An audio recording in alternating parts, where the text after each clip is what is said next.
Au niveau de l'éclairage, on est plutôt pas mal, je trouve, parce qu'on a des LED latérales. Alors, vous ne pouvez pas les contrôler. Dès que vous allumez le phare avant et les feux stop, directement, c'est allumé de part et d'autre du deck. Donc, c'est très sympa, je trouve. Pour la visibilité, bah, c'est excellent. À l'arrière, on a les éternelles petites LED qu'on retrouve sur beaucoup de trottinettes électriques. Et lorsque vous freinez, on a tout simplement une deuxième LED qui va venir s'allumer. On a le feu à l'avant qui, ma foi, a l'air d'éclairer très très fort. D'ailleurs, assez haut. Je vais le régler tout à l'heure en conditions réelles. Et lorsque vous freinez, on a des LED qui s'allument à l'avant de couleur rouge. Donc ça, c'est assez curieux.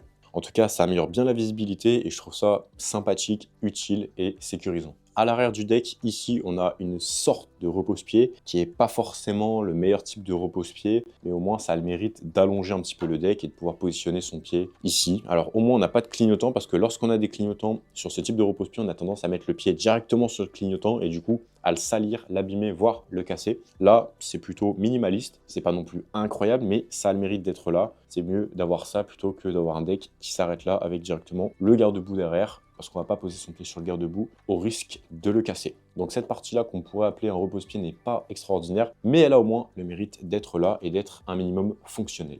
Au niveau des câblages donc, qui rentrent dans le deck et qui sortent du deck juste ici, je vois qu'il y a pas mal de silicone. Ils y sont allés assez fortement, je dirais, mais c'est pour la bonne cause, c'est pour éviter que de l'eau s'insère directement dans le deck par là.